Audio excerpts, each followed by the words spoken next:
Hi guys! Welcome back sa ating YouTube channel. So for today's video guys, ay mag-gender po tayo ng ating mga alagang rabbit. So samahan nyo ako guys. Ayan, meron tayo ditong mga rabbits. Ayan. Bali guys, itong mga rabbit na ito po ay 1 month old pa lamang. Ayan.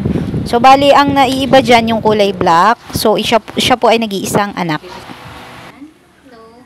So unahin natin tong ayan. Hello! Hello everyone! Ang cute! Yan. So pag ganyan guys, yan po ay babae. So siya ay eto guys ay babae.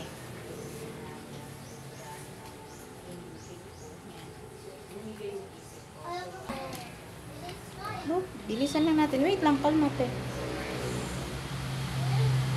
Hope yan. Ito po ay malinaw na malinaw. Lalaki. Next. Na?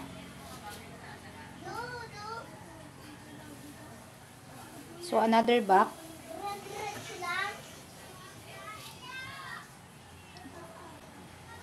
So back, dalawang lalaki na guys, yung puti. Tapos yung gray kanina ay babae.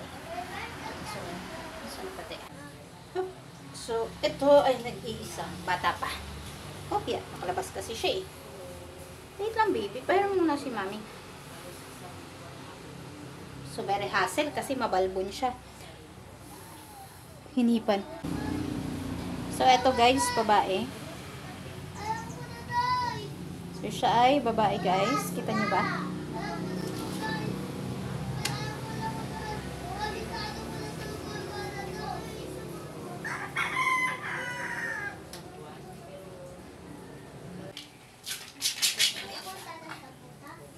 Okay, the last one guys.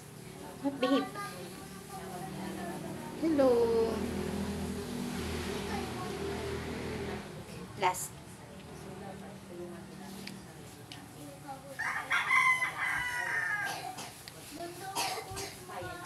So ito ay babae. So babae siya guys. Ayan, so nakikita niyo yung pagkakaiba ng babae at lalaki na rabbit. So makikita niyo yung pagkakaiba ng babae. Ito yung sa babae at ito naman guys yung sa lalaki. Ayan. So madali naman siyang makita guys. Kaya lang minsan kapag mas bata yung rabbit, medyo hirap siyang makita. Kaya kailangan duunan mo yung pag-check ng gender. So kailangan i-press mo talaga siya. Kasi pag unang tingin, minsan akala mo yung back ay babae. So guys, kapag mag-gender tayo ng ating alagang rabbit, ayusin na lang natin yung pagkapit. Kasi guys, pwede silang mabalian kapag mali yung ating pagkakahawak ng rabbit. Yan. So nasa inyo naman yan kung paano nyo hawakan yung rabbit. Pero usually, dalawang paraan lang kung paano natin hawakan yung ating alagang rabbit. So una, yan. So yung iba guys, ang pagkapit ng alaga nilang rabbit is pag ganito. Pag ganyan sila magkapit, and then tsaka nila susuportahan yung puwet. Ako naman, hanggat kaya kong hawakan yung balikat dito, dahil bata pa naman, ganito ako kumapit. Ayan. So, kung napansin nyo, medyo komportable din. At tsaka, medyo hindi naman parang kakatayin mo na agad, no? So, maayos yung pagkakakapit natin sa ating mga alagang rabbit. So, depende yun. Kasi may mga rabbit na hindi naman sanay sa hawak natin. So, ang tendency, papalag sila. Kaya yung iba, pag ganito talaga yung hawak. Ayan, pag ganito siya.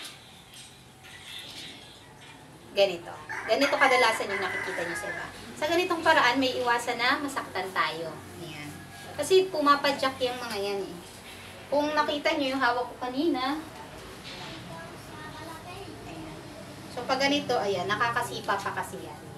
Pero ako, mas bet ko yung ganitong hawak. Kasi medyo, ano siya eh, medyo friendly yung pagkakakapit sa kanila. Yan. Para hindi sila nasasaktan. Ayun. So, yun lang guys. Sana po ay nakatulong sa inyo. Please, like, subscribe, and pakishare na rin po. Thank you guys! Bye-bye! Tabo.